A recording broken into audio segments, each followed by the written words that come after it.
नमस्कार. आमच्या समर्पण मराठी चॅनलवर तुमचे स्वागत आहे.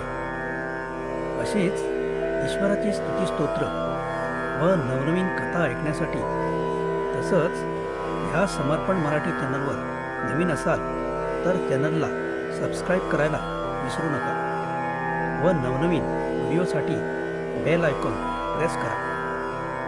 आम्ही या भागात दत्त जयंतीनिमित्त श्री दत्ताची 108 नावे ऐकणार आहोत.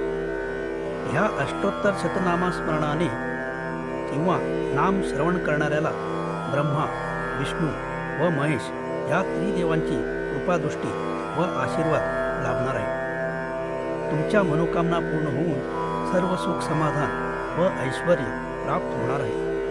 तर चला आपण आता श्री दत्तात्रय अष्टोत्तर शतनामावलीला सुरुवात करूया. श्री दत्तात्रय अष्टोत्तर शतनामावली. ओम श्री दत्ताय नमः. ओम देवदत्ताय नमः. ओम ब्रह्मदत्ताय नमः. ओम विष्णुदत्ताय नमः.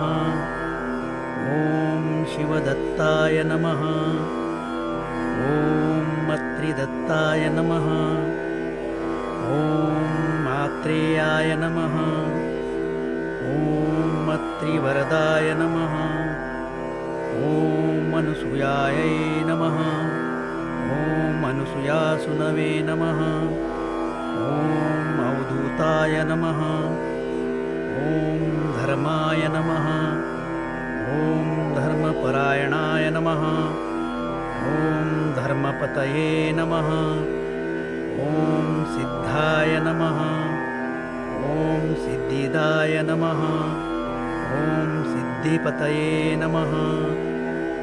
ओम सिद्धसेविताय नमः. ओम गुरुवे नमः. ओम गुरुगम्याय नमः. ओम गुरुतराय नमः. ओम गरिष्ठाय नमः. ओम वरिष्ठाय नमः. ओम महिष्ठाय नमः. ओम महात्मने नमः. ओम योगाय नमः.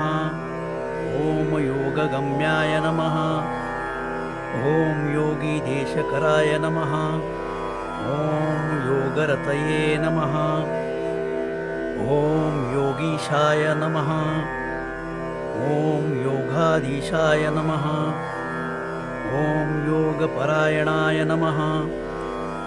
ओम योगिधेयाङ्गिपदकजाय नमः. ओम दिगंबराय नमः. ओम दिव्यांबराय नमः. ओम पीतांबराय नमः. ओम श्वेतांबराय नमः. ओम चित्रांबराय नमः. ओम बालाय नमः. ओम बालवीर्याय नमः. ओम कुमाराय नमः. ओम किशोराय नमः. ओम कंदर्पमोहनाय नमः. ओम अर्धाङ्गलिङ्गडिताङ्गडनाय नमः. ओम सुरागाय नमः. ओम विरागाय नमः. ओम वितरागाय नमः. ओम अमृतवर्षिणे नमः. ओम उग्राय नमः. ओम अनुग्रहरूपाय नमः. ओम स्थविराय नमः. ओम स्थवियसे नमः. ओम शांताय नमः. ओम अघोराय नमः. ओम गूढाय नमः. ओम उद्वरेतसे नमः. ओम एकवक्त्राय नमः. ओम अनेकवक्त्राय नमः. ओम द्विनेत्राय नमः. ओम त्रिनेत्राय नमः. ओम द्विभुजाय नमः. ओम षड्भुजाय नमः. ओम अक्षमालिने नमः. ओम कमण्डलूधारिणे नमः. ओम शूलिने नमः. ओम रंडमुरुधारिणे नमः. ओम षड्खिने नमः. ओम गदिने नमः. ओम मुनये नमः. ओम मौलिने नमः. ओम विरूपाय नमः. ओम स्वरूपाय नमः. ओम सहस्रशिरसे नमः. ओम सहस्राक्षाय नमः.